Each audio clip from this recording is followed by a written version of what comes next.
Okay, let's put everything back in the lockers.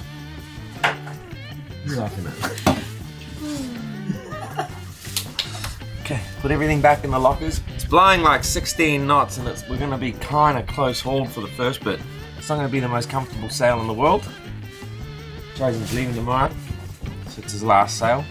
We'll do one stop, have a quick anchor there, maybe have a swim and a barbecue, and then we'll be in Tauranga this time tomorrow. Great Barrier, it's been fun, as always. We out. Okay, let's back up a second here. For the last month, we've been in work mode with major sail drive issues leading us to an emergency haul out, and also had the deck on our bow ripped clean off the hull while sailing our spinnaker. So we've been covered in fiberglass for the last couple of weeks. This could be real bad. But finally, all of that is behind us now, and we are ready to continue our circumnavigation of New Zealand. It's the longest passage we've done in New Zealand, non-stop. In this episode, we'll give you the highlights of sailing down the whole east coast of the North Island, down to Wellington, including sailing to a live volcano in the middle of the ocean. Oh my god. This is absolutely surreal.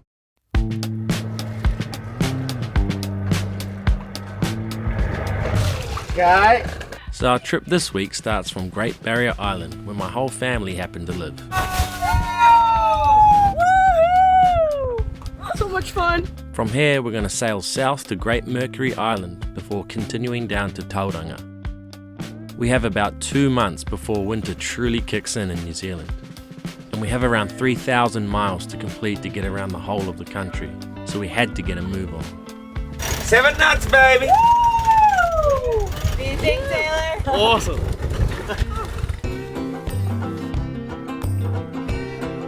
So yeah, we've got to slow down, G. I can still feel that something's on there, but it's not very big. Oh! Go, get the gaff, get the gaff. That's a good start. Yeah, baby. Yeah, baby. 80 centimeters. Kingfish have to be 75 centimeters long here to be legal. We knew it was over, but it was only over by 5 centimeters.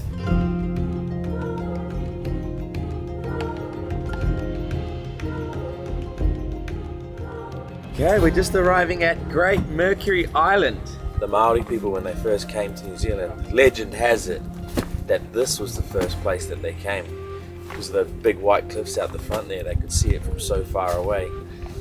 Sailed in towards it. It said online that this is a privately owned island and that the owner just lets people go to the beaches and stuff. If you only leave your footprints, he's happy to do that, so highly recommend it. Let's go to the beach.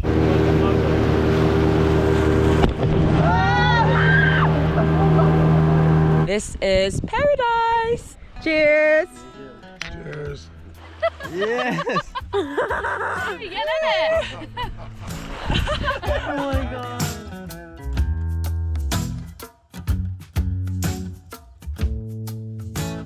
Sailing around New Zealand has been a cruel combination of either getting smashed by big seas and high winds or being becalmed and having to motor for hours on end. We're at 37 degrees south, so we are a long way from the tropics and the trade wind conditions we've had for the last 6 years. But one thing's for sure, the scenery in New Zealand is absolutely stunning and worth every minute of the testing conditions down here.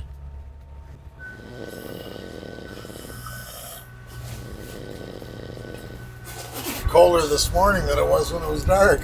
You cold? Last watch. Last watch, yep. A little bit of everything. You had no wind, you had 22 knots, you had 26 at one point, didn't we? Got up to some pretty rough seas and a bit of chaos. The sails going everywhere and boat bouncing up and down. New Zealand is tough. I'm glad we made it. It was pretty rough there for a bit. We decided that we would go into Tauranga Marina because it was located conveniently right between Tauranga City and also the beautiful Mount Maunganui. It was going to be fun to get to hang out with our Patreons here for a couple of days. Nailed it. If I may say so myself. Well, we're here. We made it to Tauranga. We've got Dion and Carla, our patrons that came up to Auckland for the meetup. We're gonna miss you, Charles! Hopefully I'll be back soon. What do you think you're gonna miss the most? Just the camaraderie of being on board and, having a beer at the end of the day or not having a beer at the end of the day. The whole experience is just hard to explain, and everybody should try to get a chance to do it. We're gonna miss you so much. I'm gonna miss you guys too. It's always a pleasure. It never really hits me until like this moment where they're walking away and it's like, oh man, we just had a pretty special time together. He's got a big heart. He'll always be a part of the Parlay crew. For somebody to be his age and still living the dream like he wants, it's pretty special. Okay, we're gonna go to Dion and Carla's place for a barbecue. Such lovely people, and they've offered to host a meetup for a few other patrons as well. Tauranga Patron meetup. Let's go! They've also lent us their car, which is just an absolute game changer. Jeez. Hello, hello. Hello, hello. Living at sea, we actually don't get to hang out at people's homes very often, so it was nice of Dion and Carla to put on a South African braai for everyone. A bit of boerewors, some steak, some chicken, and a few odds and ends. Cheesy. My friend Aisha from Below Deck even joined us, and the festivities went late into the night and we didn't really want to leave. Go away.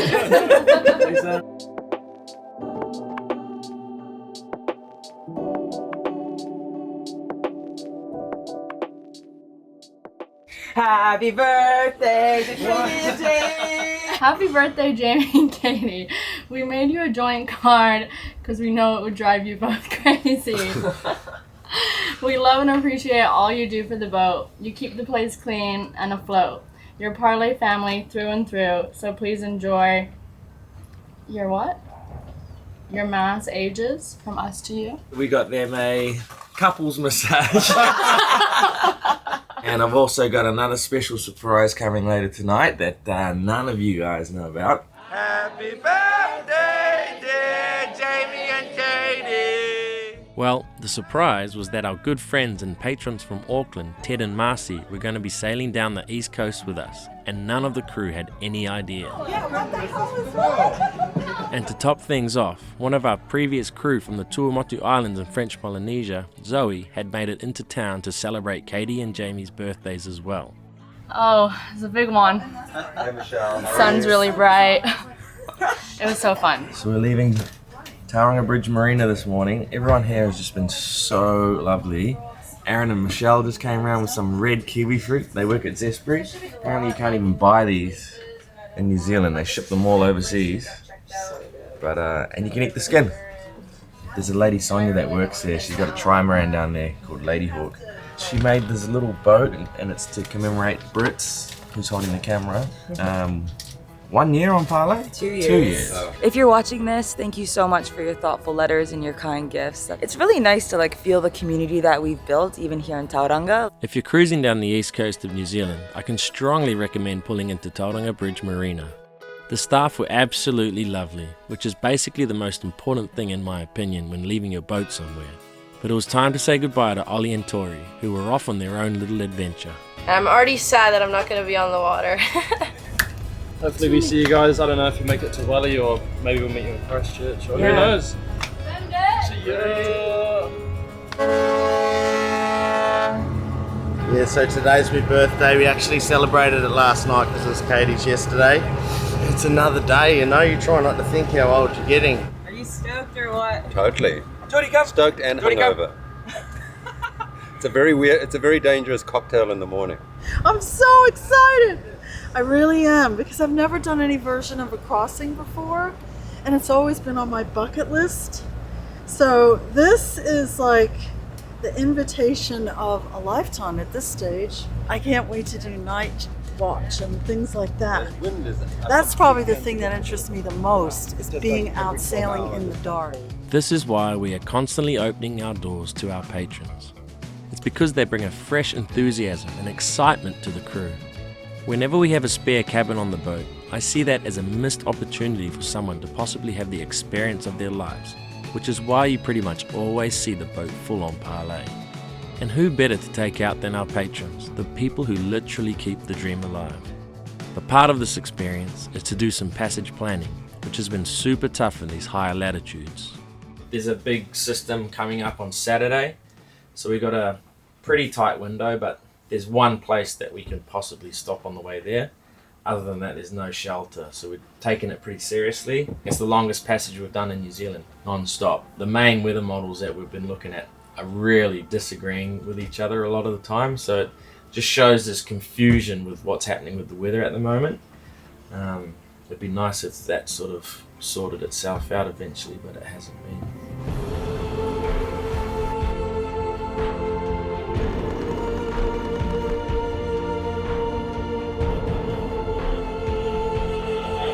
White Island. Couldn't have made up a better first time doing watch, right? We've got some epic pics of the sunrise behind White Island. This is White Island. The Maori name for it is Whakaari. And this is an active volcano.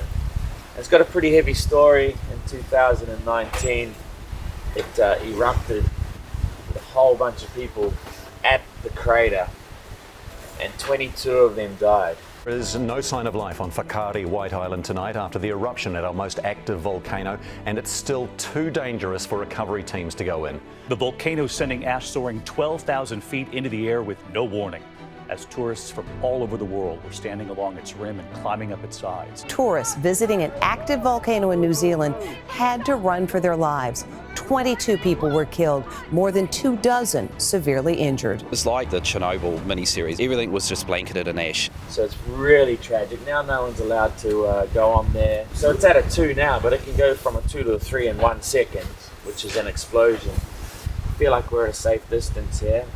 Obviously not going to go to land. Pretty crazy seeing it. This is my first time seeing it with my own eyes. I've never been on a boat this far out to sea, and to be next to a live volcano is something, I don't know how to describe it. I haven't felt this before. So we've all just watched the documentary about it. You see all these shots of the helicopter that's burnt. Oh my God. That's it. This is absolutely surreal. The smoke is wild.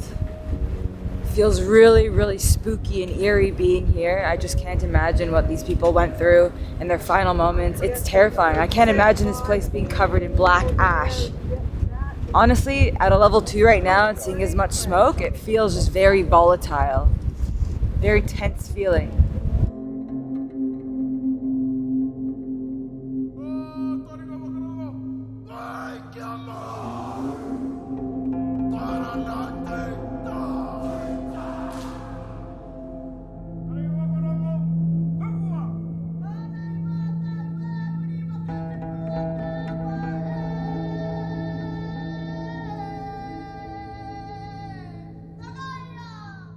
If you watch the documentaries about the White Island disaster in 2019, you'll see how absolutely horrifying the conditions were for those poor people stuck inside the crater.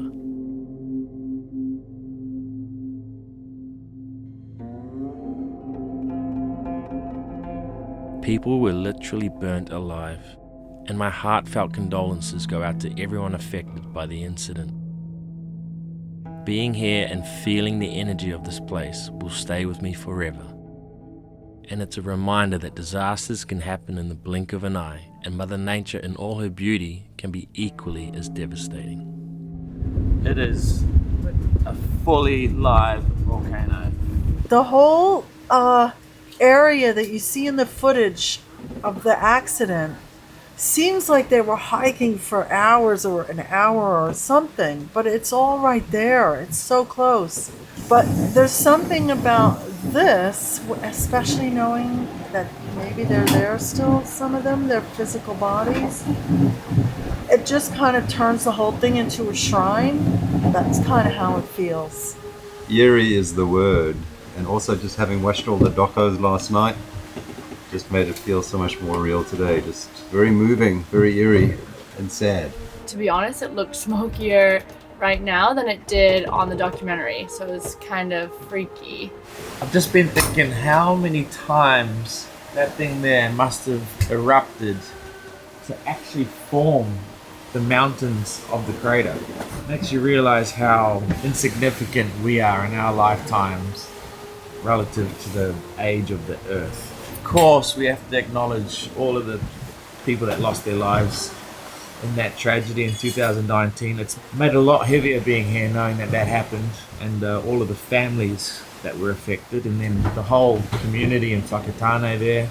Pretty intense being here knowing that that went down.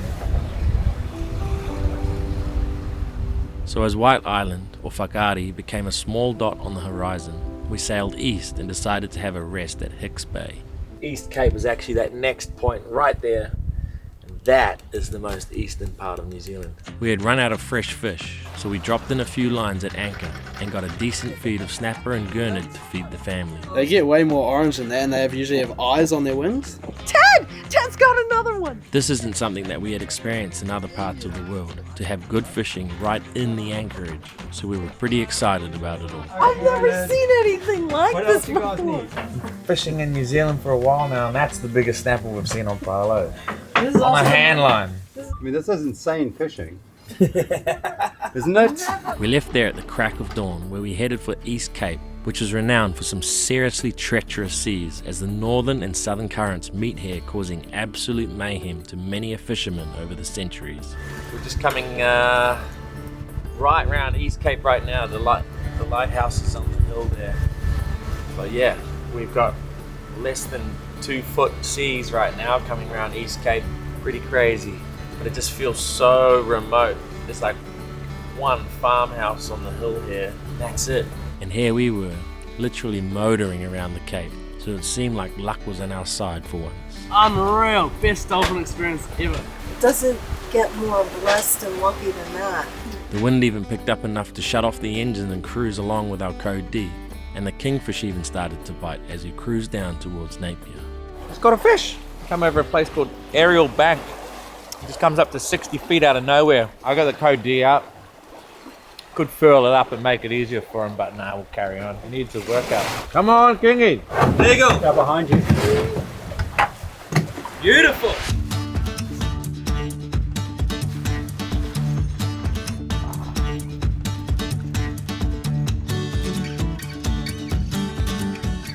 The reason we're coming here is that there's no other real options south of here until you get all the way down to Wellington. At the moment, the weather is doing these like 1.5 day patterns, and then it changes 180. So it's hard to get like a good 3-day passage down to Christchurch or something. And you know we're trying to get there for Sail GP. Just on the move, trying to take advantage of these little windows that we see. Anyone who is contemplating sailing around New Zealand, I think you should prepare yourself for some challenging circumstances. The inability to plan basically anything whatsoever. They say if you can sail around New Zealand, you can sail anywhere in the world, and I'm starting to see why. There's a whole lot of people. What? Look. No way.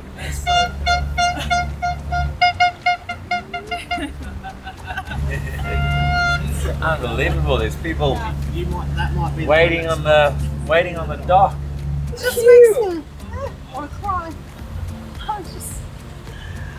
It's because of what you guys do. You know what I mean? There's enough crap in this world that people gravitate towards happiness and positivity.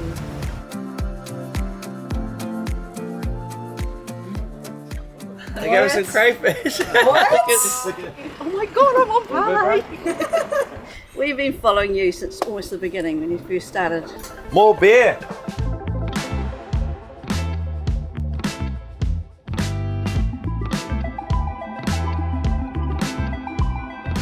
Doing a little update for you guys. We've had an amazing time here in Napier. It is such a lovely town. Little change of plans. Ted and Marcy are staying now. You're gonna come down to Wellington with us. So we're gonna leave tonight.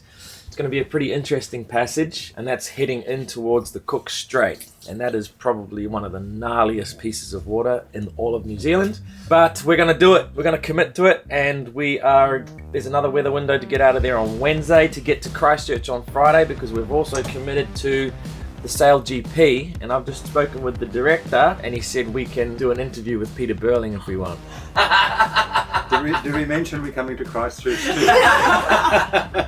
We've said we're happy to promote the event. You know, it's such a cool thing to have in New Zealand and Christchurch, and it's just one of the best spectacles of sailing I think there is in the world.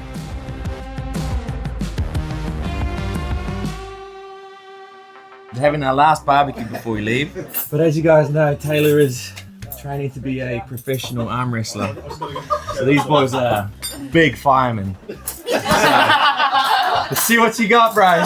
Take the pressure. Yeah. Go.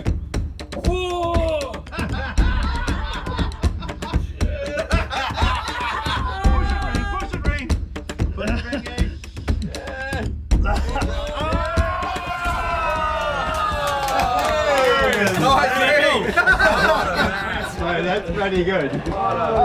USL. Book off, bro. Book off. Thank you so much. Thank you. Those boys are legit down to earth, like good blokes, and they just shown that to us. One gave us a car, they gave us a couple of dive tanks, they filled a dive tank. We're only here for like 20, probably 36 hours, so in that short period of time you just feel that quick connection. It's guys like that that make me proud to be a Kiwi. You know, just the job that they do alone as firefighters is just I've got so much respect for them, and so generous. Napier in general has been unbelievably wholesome. But yeah, we have to leave. We've got a 24-hour weather window to get down to Wellington and then down to Christchurch. That's, for us, that's kind of like the main event of this whole thing, is to be in Christchurch for the Sail GP. Just get right in amongst that. So off we go. It was so adorable, and the thing that was so friggin' heartwarming was the welcome that you guys got. It just speaks to how Parlay makes Kiwis feel patriotic and proud.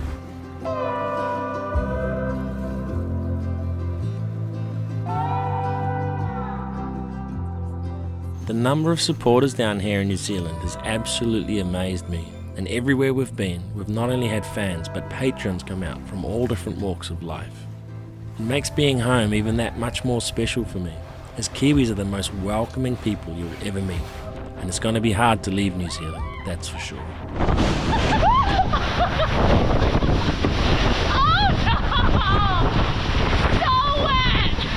I was going down and I tried to take Britt with me. Dolphins everywhere. This is freaking sweet. Oh my god! Dog and balls getting wet. Not good, guys, not good. Mars. Yes, my dear. What a heck of a day to cook something in the galley like this. It's already pre-done. Hey, Jamie. These are Gill waterproof socks. And it's pretty cold at the moment. It's probably about 12:15. I got wet earlier, so now I've got Katie's sweatpants on. Is that why they're so tight? Yeah.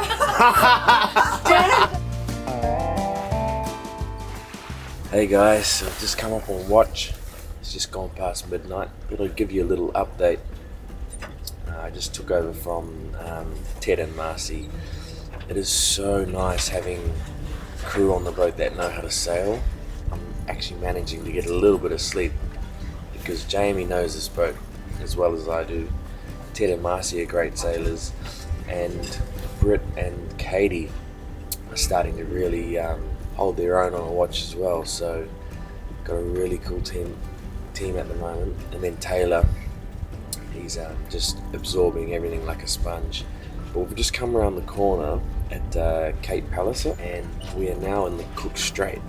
But this stretch of water here can be absolutely ferocious. And that is a massive ship. That's the big ferry that goes between Wellington and Picton. So pretty gnarly here, and we're getting it like it's like a lake right now.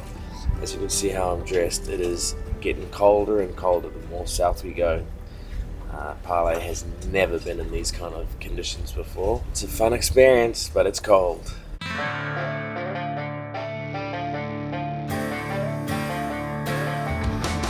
think we got away with a pretty smooth passage. Look at these conditions. Cook Strait, this has been pretty awesome. Parlay, go ahead. Yeah, good morning. Bit of a YouTube fan. Welcome to Wellington. Thank you so much, man. Appreciate it. All right, so one of our patrons, Sam, has organised a dock for us, literally right in front of the Compass Cafe at Seaview Marina. So that's where we're coming in now, and we're doing a Patreon meetup. About 25 of us are going to meet up tonight. It's going to be like 20 knots later today. They call Wellington the Windy City. It is always windy, so I can't believe we've actually come in conditions where there's 5 knots of wind. So good for me, good for docking. Let's go see the Compass Cafe.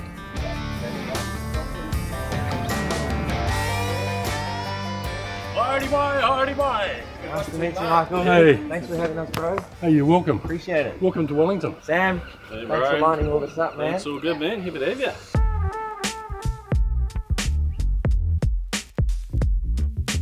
What better way to be welcomed into Wellington than with a hot cappuccino and some fresh baked scones right in front of the boat. You know what it's like after you've done a trip and you get to a place, no matter how nice your boat is, you just want to get off the boat and have a coffee. Yeah. So it's the only place in New Zealand, the only cafe in New Zealand, which has been purposely built for boats as well. They do a good coffee.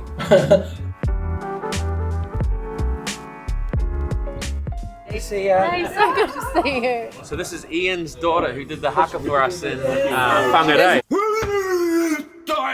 So later that day we hosted a Patreon meetup which went late into the night, and again we were overcome with generosity and support.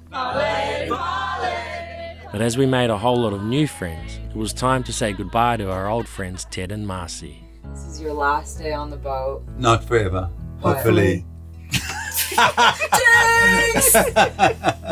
It was just like, number one, like such a good break for us, just like to get out of our little life. But more importantly, honestly, it just, Mars and I have been wanting to go and do a little sail together where we could spend some night watches together, and it was just like wonderful that we could just do that right off the bat.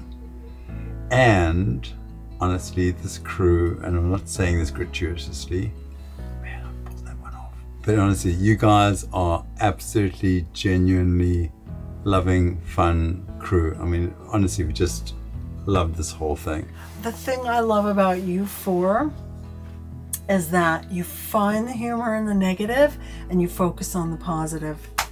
And how could people young enough to be our children set such a good example for me, 60-year-old? Anyway, we just love you lot. Yeah, honestly, you guys are you're just awesome and so genuine. Marcy, Ted, the feeling is well and truly mutual. Anyway, thanks for watching, guys, and join us next week as we actually make it to Sail GP in Christchurch. So cool to get to see it all up close like this. Whoa, press! Whoa! Whoa! And by some miracle, I get invited to go on the ride of my life. Holy I don't even know how to explain that. My heart was just in my throat the whole time. Doing those turns, holy shit. I'll never forget that for the rest of my life. Oh, buzzing.